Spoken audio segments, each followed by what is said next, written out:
Ronan, 2019 obviously finished very much on a high for you and Shamrock Rovers. How much are you looking forward to 2020? Yeah, listen, it was great. Having the success in November builds confidence, and I think we've had a good pre-season, and just looking forward to competitive football now. Just on that, in terms of the confidence, I mean, how big was that, winning that trophy? Yeah, it was huge. If it hadn't worked out for us on the day, and considering how well we played, it would have been a blow. The manager would have really had to galvanise us, but luckily it didn't work out like that. And we've really bounced into pre-season. We've been confident, and we've been looking forward to the start of the season, which is thankfully nearly upon us. Expectations at Shamrock Rovers are always high, but given that cup success and given the fact that most people feel Rovers are the best placed team to challenge Dundalk, how much pressure does that put on you and the team for the rest of for this year? Well, I think the pressure, like you said, is always, at Shamrock Rovers. That's part of the club. Playing in front of the fans, they demand success, but it also the cup success that galvanises. It's really giving us a group that bit of confidence that we needed, also that bit of experience of getting over the line. It's something that we do play a lovely brand of football, but Dundalk have been steady over the years, and they've been finding a way to win. For us, the cup final was we played really well. We had to rally in extra time, and we won on penalties. We found a way. So for us as a group, it was huge. It will hopefully give us just that bit of confidence now going into the season. Just on that, is there anything specifically that Shamrock Rovers you think need to improve on if they are to become champions? I suppose, like I said, we do try and play football, and we try and the manager wants us to play a certain brand.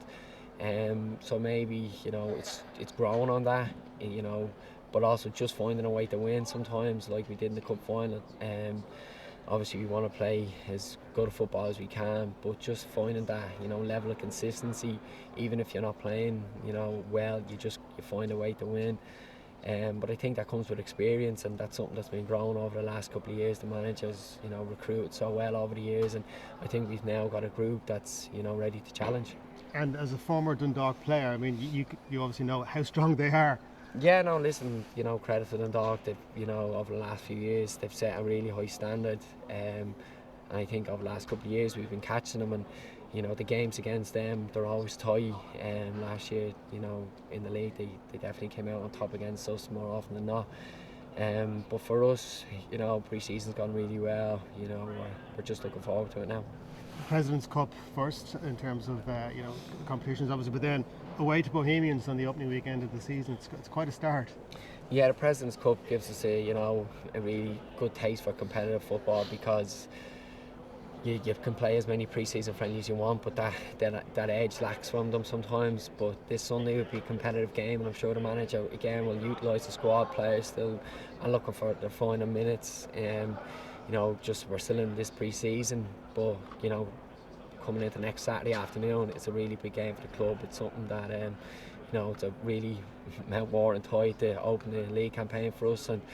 But I mean, you get nothing easy in Daily Mount. The manager at Bohemians done a really good job, Keith Long, and we know we need to treat them with as much respect as anyone if we're going to get maximum points. It's been said before that it's perhaps more difficult for Dublin clubs to win the league title because of the amount of derbies. Is that fair?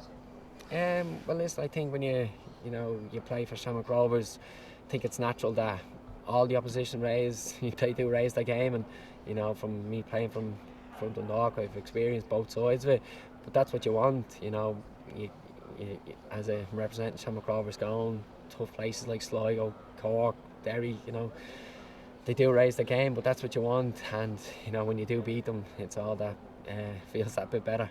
Just one final question on the bigger picture. Obviously the FAI refinancing deal that was announced last year. Domestically, what would you like to see happen?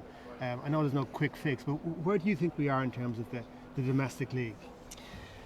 Yeah, I think, to be fair to us, I think we're really forward planning as Shamrock Rovers, and us now having a team in the first division is huge for our development of our academy players. We've put a lot of money and care and time into developing our academy over the last 3 years, and so much work has gone behind the scenes in Roadstone.